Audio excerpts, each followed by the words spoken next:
तकलीफ आवाज देगा तो अफजाल अंसारी उसकी मदद करने के लिए उसके दरवाजे पर खड़ा होगा।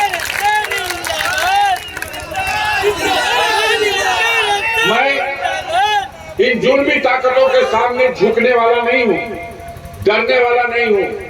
बहुत खोया है, उसका हिसाब भी नहीं हो सकता, लेकिन ये मान के चलता हूं कि जिस लायक भी जनता ने, और जब जनता चाहती है तो जनार्दन भी चाहता है, तो जनता और जनार्दन ने मिलकर के जिस लायक बना दिया है, एक एक मिनट आपके लिए समर्पित है, एक एक घंटा आपके लिए समर्पित है। जो भी मेरी आवाज की ताकत है, जो भी मेरा हौसला है, आपका आशीर्वाद बना रहे। इन जालिम ताकतों से टकराता भी रहूंगा और आपकी समस्या का समाधान भी कराता रहूंगा, पीछे हटने वाला नहीं हूं। एक अंतिम बात करते हुए साथियों, जो चुनाव हुआ उस चुनाव ने एक संदेश दिया है, और वो संदेश है 2027 के लिए। गाजीपुर की 7 विधानसभा सीट 2022 के विधानसभा चुनाव में समाजवादी पार्टी ने जीती थी, लेकिन मिसाल दी जाती थी कि ये तो समझौते में जीती गई है। भारतीय समाज पार्टी के माननीय ओम प्रकाश जी का समझौता था, इसलिए जीती गई। 2022 में 2 सीटें उनके लिए छोड़ी थी आपने, और बाकी सीटें आपकी थी। समझौते में 7 जीते थे। यही मिसाल दी जाती थी 2019 के जीत के लिए भी, कि अफजाल अंसारी तो बहुजन समाज पार्टी के समझौते में जीते थे। लेकिन साथियों, आपने साबित कर दिया कि आज समझौता नहीं भी है। 2019 की तरह अगर बसपा के साथ समझौता नहीं भी रह गया, 2022 की तरह भारतीय समाज पार्टी के साथ समझौता नहीं रह गया, फिर भी समाजवादी पार्टी इंडिया गठबंधन के साथ गाजीपुर में 7 की 7 सीटों पर कब्जा करने की स्थिति में है।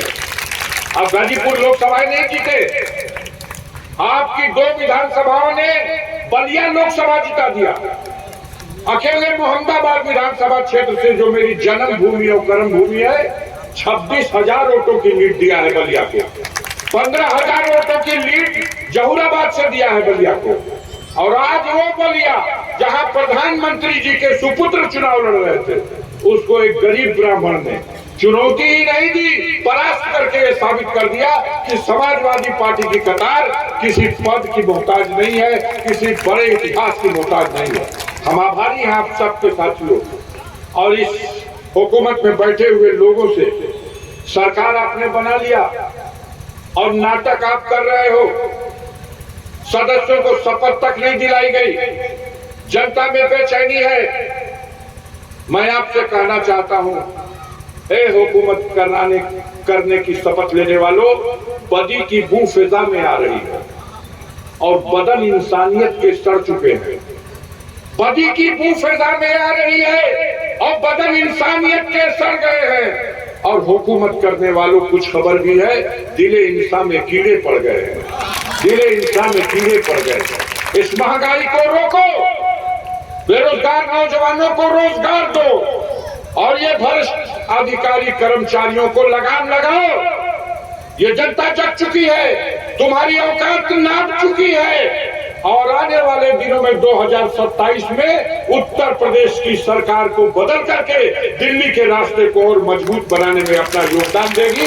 इन्हीं बातों के साथ आप सब बैठे हुए साथियों को बहुत बहुत धन्यवाद देते हुए, मंच पर बैठे हुए, सामने साथ बैठे हुए सभी बुजुर्गों को, नौजवान दोस्तों को बहुत बहुत धन्यवाद देते हुए अपनी बात को समाप्त करता हूँ। बहुत बहुत मुबारकबाद के साथ। जय भीम, जय भारत, जय समाज।